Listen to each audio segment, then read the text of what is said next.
नमस्ते दोस्तों, आज जिस वक्त मैं वीडियो रिकॉर्ड कर रहा हूँ उस वक्त जो डेट है वो है 7 अप्रैल 2025 और आज की इस वीडियो में हम लोग समझने की कोशिश करेंगे कि आर्थिक मंदी जो आने वाली है उसका गोल्ड के प्राइसेस पर क्या इम्पैक्ट होगा और अगले 4 साल जो है गोल्ड के प्राइसेस क्या रह सकते हैं, ये हम लोग जो है समझने की कोशिश करेंगे। लेकिन उसके पहले अगर आप लोगों ने चैनल को सब्सक्राइब ना किया हो तो चैनल को सब्सक्राइब कर लीजिए। तो दोस्तों, वीडियो शुरू करने से पहले मैं आप लोगों को आज के जो गोल्ड के प्राइसेस है वो बता देना चाहता हूँ। आज जो गोल्ड के प्राइसेस है वो है 90,910 रुपीज। ये जो गोल्ड के प्राइसेस है 999 फिजिकल गोल्ड के प्राइसेस है 24 कैरेट के। और आप जब भी मार्केट में गोल्ड बाई करने के लिए जाएंगे तो इसके ऊपर आप लोगों को 3% जीएसटी और जो भी मेकिंग चार्जेस होंगे वो पेड करने पड़ेंगे। ये मुंबई के गोल्ड के प्राइसेस है, हो सकता है आपके एरिया में गोल्ड के प्राइसेस कुछ अलग हो। इसी के साथ साथ दोस्तों, अगर हम लोग डॉलर की टर्म में बात करें तो $3028 पर ट्राई आउंस जो है गोल्ड के प्राइसेस अमेरिकन डॉलर में चल रहे हैं। तो आइए दोस्तों, वीडियो को शुरू करते हैं। तो सबसे पहले हमारा आज का ये मुद्दा है कि आज जो भी आप टीवी या न्यूज चैनल पर देख रहे हैं कि गोल्ड जो है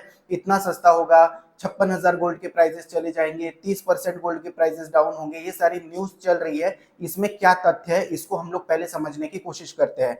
तो अगर हम लोग देखने जाए तो क्या डोनाल्ड ट्रंप जो है अभी टैरिफ जो लगा है, रेसिप्रोकल टैरिफ, ये पूरी दुनिया से वापस ले सकते हैं? क्योंकि दुनिया भर में जो है डोनाल्ड ट्रंप के खिलाफ जो है बहुत ज्यादा प्रोटेस्ट हो रहा है। इसी के साथ साथ अमेरिका के जो नागरिक है वो भी प्रोटेस्ट कर रहे हैं और वहां की जो डेमोक्रेट पार्टी है वो भी जो है उन प्रोटेस्ट का साथ दे रही है। तो क्या अभी रेसिप्रोकल टैरिफ हट जाएंगे? तो दोस्तों, मुझे ऐसा तो नहीं लगता, क्योंकि डोनाल्ड ट्रंप ने रेसिप्रोकल टैरिफ लगाकर बहुत बड़ी गलती कर ली है। अब इससे पीछे हटने के कोई चांस नहीं है। फिर भी अगर ऐसा होता है, रेसिप्रोकल टैरिफ हटते भी है, तो गोल्ड के प्राइसेस में थोड़ी बहुत गिरावट की संभावना हम लोगों को दिखती है। बहुत ज्यादा जो है गिरावट की संभावना नहीं है। क्यों? क्योंकि रेसिप्रोकल टैरिफ लगाने के बाद में एक बार जो है डोनाल्ड ट्रंप वापस भी ले लेंगे तो डोनाल्ड ट्रंप में जो ट्रस्ट है पूरी दुनिया का वो रिटर्न नहीं आने वाला है। और डोनाल्ड ट्रंप के इस कदम की वजह से हो सकता है सारी दुनिया के जो देश है या सेंट्रल बैंक्स है वो वहां के ट्रेजरी बॉन्ड में धीरे धीरे जो है अपनी सेलिंग करे। और ट्रेजरी बॉन्ड में अगर सेलिंग होती है तो डॉलर भी वीक होने के चांसेस जो है बहुत ज्यादा बढ़ जाएंगे। इसकी वजह से गोल्ड के प्राइसेस हम लोगों को कहीं ना कहीं बढ़ते हुए दिख सकते हैं। अब दोस्तों, नेक्स्ट क्वेश्चन की तरफ जाते हैं कि क्या रिसेशन या फिर स्टैगफ्लेशन आ सकता है। तो दोस्तों, बहुत सारे विशेषज्ञ जो है वो बता रहे हैं कि दिन ब दिन जो है रिसेशन या स्टैगफ्लेशन की जो है संभावना बढ़ती जा रही है। प्रतिशत में अगर हम लोग देखें तो 35% से लेके अब 40% जो है रिसेशन आने की संभावना जो है हो गई है। तो कहीं ना कहीं अमेरिका में रिसेशन आ सकता है, इसका असर पूरी दुनिया पर पड़ सकता है। जापान जैसी इकोनॉमी में भी जो है रिसेशन आने की संभावना जताई जा रही है। और जब जब रिसेशन आता है तब गोल्ड के प्राइसेस काफी ज्यादा हद तक बढ़ जाते हैं। देखिए, पिछला जो रिसेशन आया था साल 2008 में आया था। साल 2007 में जो गोल्ड के प्राइसेस थे 10,800 थे और साल 2008 में जो है गोल्ड के प्राइसेस 12,500 हो गए। यानी कि 16% जो है गोल्ड के प्राइसेस सिर्फ एक साल में बढ़ गए थे। उसके बाद में 2009 में गोल्ड के प्राइसेस 14,500 हो गए थे, मतलब फिर से 16%। उसके बाद में साल 2010 में जो है गोल्ड के प्राइसेस 18,500 हो गए थे, इसका मतलब 27% पिछले साल के मुकाबले।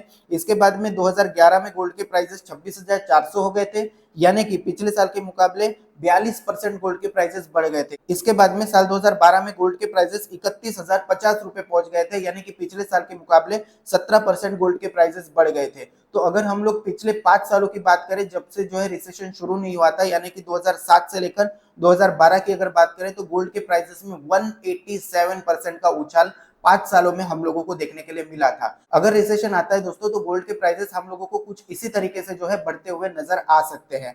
इसके बाद में दोस्तों, इस बार सिर्फ रिसेशन का खतरा नहीं है, दुनिया भर की सेंट्रल बैंक जो है अमेरिका में अपना ट्रस्ट खो रही है और वो दिन ब दिन गोल्ड बाई कर रही है। कितना बाई कर रही है, कितना नहीं कर रही है, ये मैं आप लोगों को नेक्स्ट वीडियो में बताऊंगा। तो दिन ब दिन जो है सेंट्रल बैंक जो है गोल्ड बाई कर रही है। गोल्ड का बहुत ज्यादा जो शॉर्टेज है। अगर जमीन के ऊपर जितना सोना है तो उसका 17% जो है सेंट्रल बैंक्स के पास में है। और अब जो है गोल्ड की बहुत ज्यादा किल्लत हम लोगों को दिखाई दे रही है। अगर इंडिया की बात करें तो इंडिया का 300 टन सोना जो है बैंक ऑफ इंग्लैंड में फंसा हुआ है। अगर हम लोग जर्मनी की बात करें तो जर्मनी का 1200 टन सोना जो है अमेरिका के यूएस फेडरल रिजर्व से जो है रिटर्न लेने की जो है बात जर्मनी कर रहा है। जर्मनी ये कह रहा है कि हम लोग 1200 टन जो है गोल्ड जो अमेरिका में हमारा है गोल्ड वापस लाएंगे। ये गोल्ड कहाँ से आया, कैसे आया, मैं आप लोगों को कभी नेक्स्ट वीडियो में बताने की कोशिश करूंगा।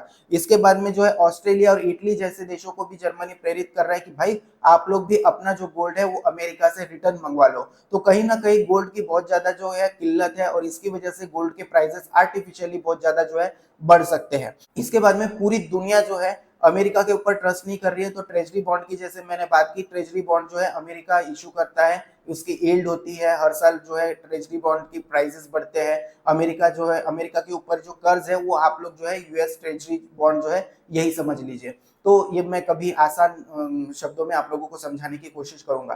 तो दुनिया भर के देश जो है यूएस के ट्रेजरी बॉन्ड बेच सकते हैं, इसकी वजह से जो है डॉलर वीक हो सकता है, और अगर डॉलर वीक होता है तो गोल्ड के प्राइसेस में हम लोगों को काफी ज्यादा जो है उछाल देखने के लिए मिल सकता है। तो दोस्तों ये सारी चीजें है जो हम लोगों को आगे आने वाले 4 सालों में देखने के लिए मिल सकती है। आज 2025 चल रहा है, 2029 तक हम लोगों को गोल्ड के प्राइसेस लगातार बढ़ते हुए जो है दिखाई दे सकते हैं। फिर साल 2013 में जैसे जो है गोल्ड के प्राइसेस में एक डाउनफॉल आया था, उसके बाद में गोल्ड ने रिकवरी कर ली थी, ऐसे ही कुछ रिकवरी हम लोगों को 2030 में जो है देखने के लिए मिल सकती है। और अगर इस बीच में रिकवरी भी आती है, गोल्ड के प्राइसेस डाउन भी जाते हैं, तो ये 4 साल जो है गोल्ड के लिए ऐसे ही चलेंगे, ऐसा मुझे लगता है। दोस्तों आप लोगों से एक रिक्वेस्ट है कि आप लोग जो है बताइए कि पिछली बार जब रिसेशन आया था तो 187% जो है गोल्ड के प्राइसेस बढ़े थे 5 सालों में। तो आज अगर मान के चलिए रिसेशन आता है तो गोल्ड के प्राइसेस अगर 0.5% भी मान के चलिए, 187 का हाफ भी आप मान के चलिए, अगर इतना इंक्रीज होता है गोल्ड के प्राइस में, तो आपके हिसाब से गोल्ड के प्राइसेस आने वाले 4 सालों में क्या होंगे,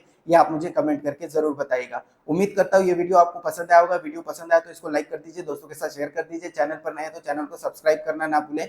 ये वीडियो मैंने आप लोगों के लिए एजुकेशन पर्पस के लिए बनाया है, किसी भी तरह की बाइंग या सेलिंग के लिए अपने फाइनेंशियल एडवाइजर से सलाह जरूर ले। आज के लिए बस इतना ही, थैंक यू।